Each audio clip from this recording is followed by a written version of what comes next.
চলুন দেখে নেই অন্তর্বর্তীকালীন সরকারের কে কে থাকছে। অন্তর্বর্তীকালীন সরকার শপথ গ্রহণ করে 8 আগস্ট 2024 সালে, সর্বশেষ হালনাগাদ হয় 16 আগস্ট 2024 সালে। অন্তর্বর্তীকালীন সরকারের প্রধান উপদেষ্টা ডক্টর মোহাম্মদ ইউনূস, শান্তিতে নোবেলজয়ী অর্থনীতিবিদ। ওনার আন্ডারে আছে 10টি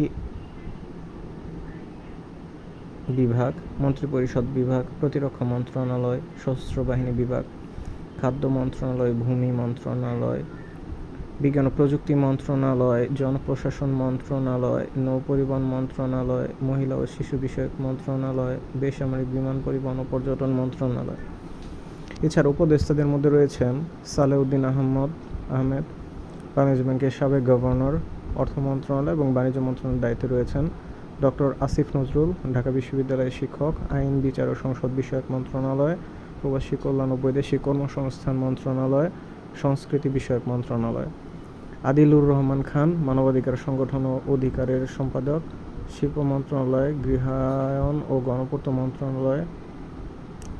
এ.এফ হাসান আরিফ, তত্ত্বাবধায়ক সরকারের সাবেক উপদেষ্টা ও সাবেক অ্যাটর্নি জেনারেল, স্থানীয় সরকার, পল্লী উন্নয়ন ও সমবায় মন্ত্রণালয়।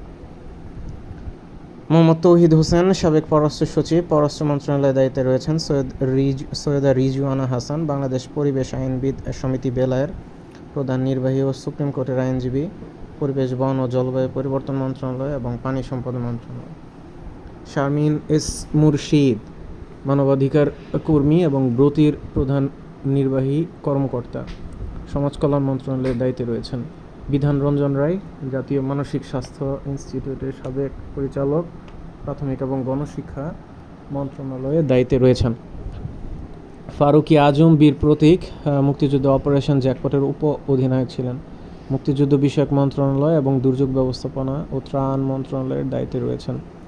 Brigadier general M Sakhawat Hossain, সাবেক নির্বাচন কমিশনার, বস্ত্র ও পাট মন্ত্রণালয়ের দায়িত্বে রয়েছেন। সুপ্রদীপ চাকমা, পার্বত্য চট্টগ্রাম উন্নয়ন বোর্ডের সাবেক চেয়ারম্যান, পার্বত্য চট্টগ্রাম বিষয়ক মন্ত্রণালয়ের দায়িত্বে রয়েছেন। ডক্টর আ.ফ.ম. খালিদ হোসেন, হেফাজতে ইসলামের বাংলাদেশ সাবেক নায়েবে আমির, ধর্ম বিষয়ক মন্ত্রণালয়ের দায়িত্বে রয়েছেন। ফরিদা আক্তার, উন্নয়ন বিকল্পের নীতি নির্ধারণী গবেষণা, উবি-নিগ এর নির্বাহী পরিচালক, মৎস্য ও প্রাণী সম্পদ মন্ত্রণালয়ের দায়িত্বে রয়েছেন। নূরজাহান বেগম, গ্রামীণ ব্যাংকের সাবেক ব্যবস্থাপনা পরিচালক, স্বাস্থ্য ও পরিবার কল্যাণ মন্ত্রণালয়ের দায়িত্বে রয়েছেন। মোহাম্মদ নাহিদ ইসলাম, বৈষম্য বিরোধী ছাত্র আন্দোলনের সমন্বয়ক, ডাকটিল, যোগাযোগ ও তথ্য প্রযুক্তি মন্ত্রণালয়ের দায়িত্বে রয়েছেন। তথ্য ও সম্প্রচার মন্ত্রণালয়ের দায়িত্বেও রয়েছেন। আসিফ মাহমুদ সজীব ভুইয়া, বৈষম্য বিরোধী ছাত্র আন্দোলনের সমন্বয়ক, যুব ও ক্রীড়া মন্ত্রণালয়ের দায়িত্বে রয়েছেন এবং শ্রম ও কর্মসংস্থান মন্ত্রণালয়ের দায়িত্বে রয়েছেন। ওয়াহিদ উদ্দিন মাহমুদ, তত্ত্বাবধায়ক সরকারের সাবেক উপদেষ্টা এবং অর্থনীতিবিদ, পরিকল্পনা মন্ত্রণালয় এবং শিক্ষা মন্ত্রণালয়ের দায়িত্বে রয়েছেন। আলী ইমাম মজুমদার, সাবেক মন্ত্রিপরিষদ সচিব, প্রধান উপদেষ্টার কার্যালয়ে সংযুক্ত রয়েছেন। মোহাম্মদ ফাউজুল কবির খান, সাবেক বিদ্যুৎ সচিব, বিদ্যুৎ, জ্বালানি ও খনিজ সম্পদ মন্ত্রণালয় এবং সড়ক পরিবহন সেতু মন্ত্রণালয় এবং রেলপথ মন্ত্রণালয়ের দায়িত্বে রয়েছেন। লেফটেন্যান্ট জেনারেল অবসরপ্রাপ্ত জাহাঙ্গীর আলম চৌধুরী, বিডিআর এর সাবেক মহাপরিচালক, স্বরাষ্ট্র মন্ত্রণালয় এবং কৃষি মন্ত্রণালয়ের দায়িত্বে রয়েছেন।